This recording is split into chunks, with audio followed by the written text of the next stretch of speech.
Hello everyone, welcome back on study with Vinod Garhwal. कैसे हैं आप सभी? उम्मीद करता हूं कि आप सभी स्वस्थ एवं प्रसन्न होंगे। राजनीति विज्ञान के इस नए वीडियो में आप सभी का हार्दिक स्वागत है। आप सभी को नमस्कार। प्रिय विद्यार्थियों, जैसा कि आप सभी जानते हैं कि वार्षिक परीक्षा 2021 अत्यंत नज़दीक आ चुकी है और इस वार्षिक परीक्षा में आप राजनीति विज्ञान में अच्छे अंक प्राप्त कर सके, इस हेतु लोक शिक्षण संचालय द्वारा प्रश्न बैंक और ब्लूप्रिंट उपलब्ध कराया गया है। ब्लूप्रिंट में बताया गया है कि किस अध्याय से किस प्रकार के प्रश्न पूछे जाएंगे और कितने नंबर के प्रश्न पूछे जाएंगे। उसी आधार पर लोक शिक्षण संचालय द्वारा प्रश्न बैंक उपलब्ध कराई गई है। जो लोक शिक्षण संचालय द्वारा कक्षा 11वीं राजनीति विज्ञान की प्रश्न बैंक उपलब्ध कराई गई है, मैं उसे निरंतर हल करा रहा हूं और मेरी इस पहल को आप सभी भरपूर सहयोग दे रहे हैं, जिस हेतु आप सभी का बहुत बहुत धन्यवाद। प्रिय विद्यार्थियों, जैसा कि आप जानते हैं कि प्रश्न बैंक के सभी वस्तुनिष्ठ प्रश्नों को हम हल कर चुके हैं 11 वीडियो में, और जिनके माध्यम से आपके 25 अंक अभी से ही पक्के हो चुके हैं। परीक्षा कभी भी होगी, किंतु आपके 25 नंबर आपको मिल चुके हैं। परीक्षा जब होगी, परिणाम जब आएगा तब आएगा, लेकिन हमारा परिणाम हमारे सामने है कि 25 नंबर हमारे हाथों में हैं। बशर्ते आपने मेरे सारे ही वीडियो को ध्यानपूर्वक अध्ययन किया हो और कॉपी में नोट करके याद कर लिया हो।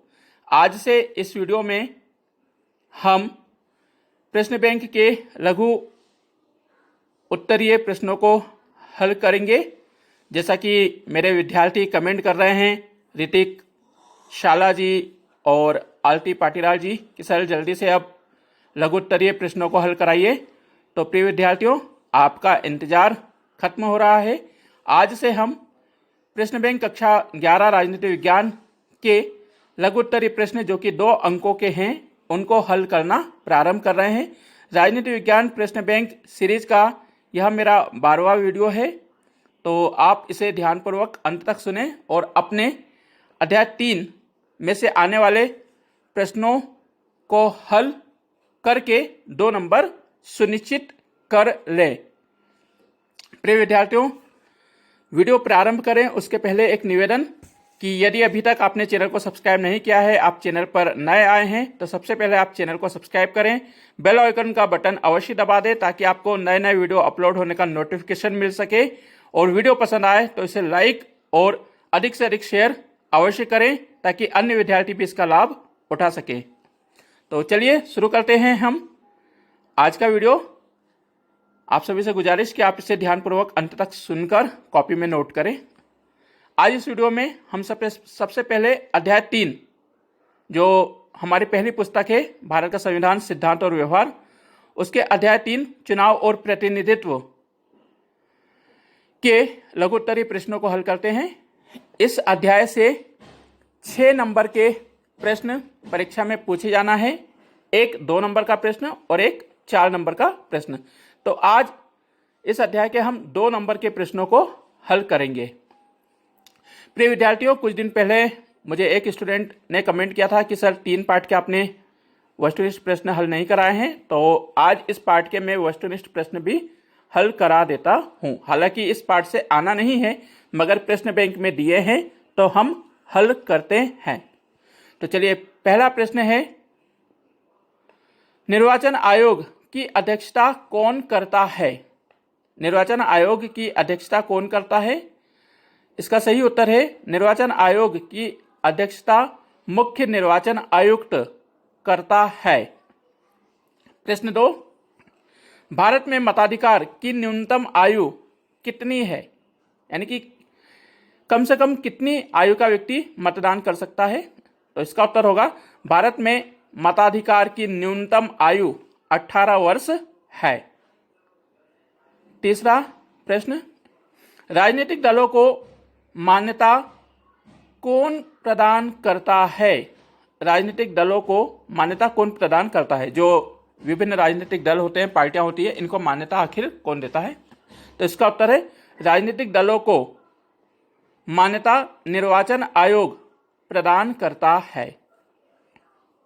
तो प्रिय विद्यार्थियों, ये 3 वस्तुनिष्ठ प्रश्न अध्याय 3 में दिए थे।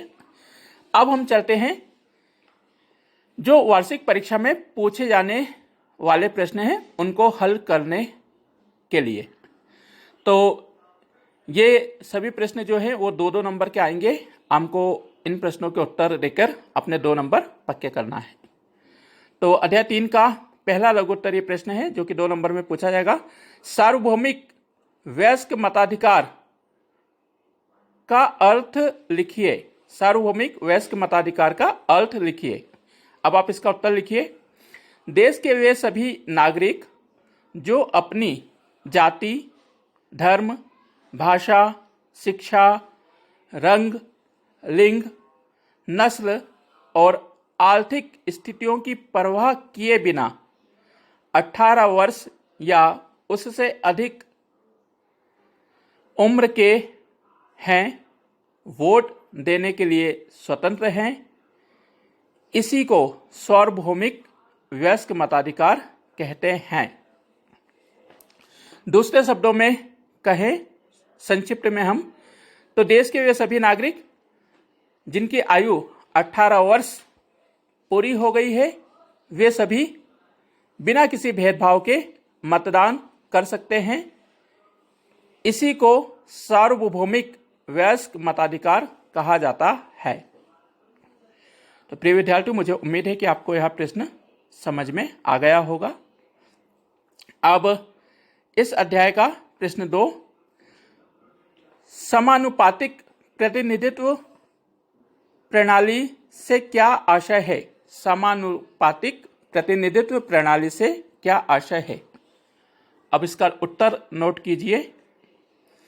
इस प्रणाली में प्रत्येक पार्टी को संसद में उसी अनुपात में सीटें दे दी जाती हैं जिस अनुपात में उन्हें वोटों में हिस्सा मिलता है।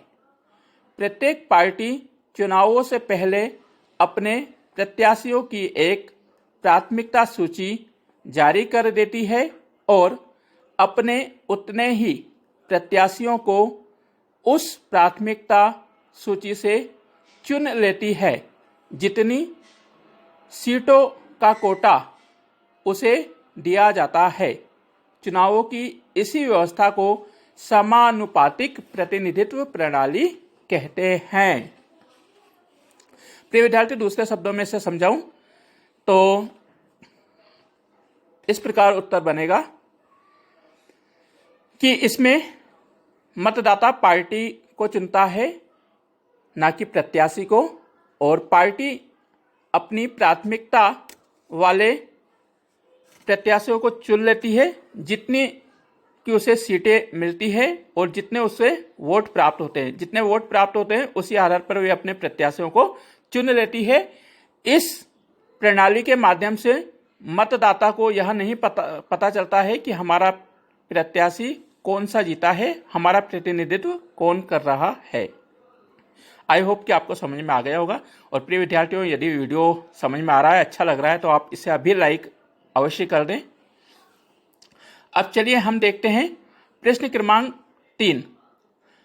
फर्स्ट पास्ट द पोस्ट प्रणाली का अर्थ लिखिए। फर्स्ट पास्ट द पोस्ट प्रणाली का अर्थ लिखिए। तो इसका उत्तर नोट करिए आप। उत्तर, सरल बहुमत प्रणाली निर्वाचन की एक प्रमुख प्रणाली है जिसमें सर्वाधिक मत प्राप्त करने वाला प्रत्याशी विजयी माना जाता है। इसलिए इसे फास्ट पास्ट द पोस्ट प्रणाली कहा जाता है। यह आमतौर पर राष्ट्रमंडल के देशों एवं अमेरिका में मतदान की सर्वमान्य प्रणाली है। दूसरे शब्दों में इसे संक्षिप्त में कहूं तो जो सबसे आगे वही जीते की प्रणाली फास्ट पास्ट द पोस्ट प्रणाली कही जाती है। यानी कि जिस उम्मीदवार को सर्वाधिक मत प्राप्त होते हैं उसे विजयी घोषित किया जाता है। इस प्रणाली को फास्ट पोस्ट प्रणाली कहते हैं। हमारे भारत में भी इसी प्रणाली को अपनाया गया है। अब प्रश्न 4 है, मतदाता किसे कहते हैं? मतदाता किसे कहते हैं? उत्तर, वह व्यक्ति जिसे किसी भी निर्वाचन में मत देने का अधिकार हो मतदाता कहलाता है। वह व्यक्ति जिसे किसी भी निर्वाचन में वोट देने का अधिकार है वह मतदाता कहलाता है। प्रश्न 5 है, एकल संक्रमणीय मत पद्धति को समझाइए। उत्तर, एकल संक्रमणीय मत पद्धति निर्वाचन की वह प्रक्रिया है जिसमें मतदाता सांसद और विधायक होते हैं। यह अपने प्रत्याशियों के लिए वरीयता क्रम निर्धारित करते हैं और अपने पसंदीदा उम्मीदवार को वरीयता देते हैं। इसमें राज्यों का एक कोटा निर्धारित कर दिया जाता है। इसे एकल संक्रमणीय पद्धति कहते हैं। दूसरे शब्दों में कहें तो यह समानुपातिक प्रतिनिधित्व प्रणाली की एक रूप है जिसमें अप्रत्यक्ष निर्वाचन किया जाता है और इसमें मतदाता राज्यों के विधायक और सांसद होते हैं जो कि वरीयता क्रम के आधार पर अपनी पसंद का चयन करके उम्मीदवार को चुनते हैं। उम्मीदवारों को एक निश्चित फॉर्मूले के तहत निश्चित मत प्राप्त करना होते हैं जिसे कोटा कहा जाता है। इसे ही एकल संक्रमणीय मत पद्धति कहते हैं। भारत में इस के माध्यम से राष्ट्रपति, उपराष्ट्रपति और विधान परिषद एवं राज्यसभा के सदस्यों का निर्वाचन होता है। प्रश्न 6 और अंतिम प्रश्न इस अध्याय का, विशेष बहुमत का क्या अर्थ है? उपयोगिता समझाइए। विशेष बहुमत का अर्थ लिखकर उपयोगिता समझाइए। उत्तर, सदन में उपस्थित सदस्यों और मतदान करने वाले सदस्यों का 2/3 बहुमत विशेष बहुमत कहलाता है।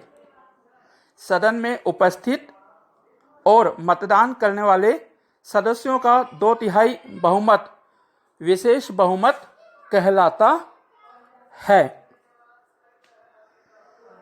इसकी उपयोगिता राष्ट्रपति को महाभियोग लगाते समय उसके पद से हटाते समय सिद्ध होती है। तो प्रिय विद्यार्थियों, ये थे हमारे अध्याय 3 चुनाव और प्रतिनिधित्व के लघुत्तरी प्रश्न जो कि 2 नंबर में पूछे जाना है। तो मुझे उम्मीद है कि आपको अच्छे से समझ में आया होगा और आपके 2 नंबर भी पक्के हो चुके होंगे। इस प्रकार से इस वीडियो के माध्यम से अब तक हमारे 27 अंक पूर्ण हो चुके हैं। कल के वीडियो में अब हम नेक्स्ट चैप्टर को हल करेंगे। अध्याय 4 कार्यपालिका के प्रश्नों को हल करेंगे। तब तक के लिए आप यूं ही चैनल पर बने रहिए। प्रिय विद्यार्थियों, जाते जाते एक प्रश्न आपके लिए जिसका उत्तर आप मुझे कमेंट करके दीजिएगा। राज्यसभा में राष्ट्रपति कितने सदस्यों का मनोनयन करते हैं? राज्यसभा में राष्ट्रपति कितने सदस्यों का मनोनयन करते हैं? आपके कमेंट और उत्तर का मुझे इंतजार रहेगा। अपनी पढ़ाई निरंतर नियमित रूप से करें। मैं आपको प्रतिदिन एक वीडियो के माध्यम से आपके सारे प्रश्न हल कराऊंगा। जो विद्यार्थी घबरा रहे हैं बिल्कुल भी नहीं घबराएं। 24 अप्रैल के पहले आपके सभी प्रश्न हल करने का भरपूर प्रयत्न किया जा रहा है और उम्मीद है कि आप सभी के सपोर्ट से यह कार्य शीघ्र ही पूरा होगा। तो आज के लिए इतना ही। Bye bye, goodbye, thank you for watching my YouTube channel. जय हिंद, 5 जय भारत 8 8 और pin unlock 2 thank you. 3 3 off pause button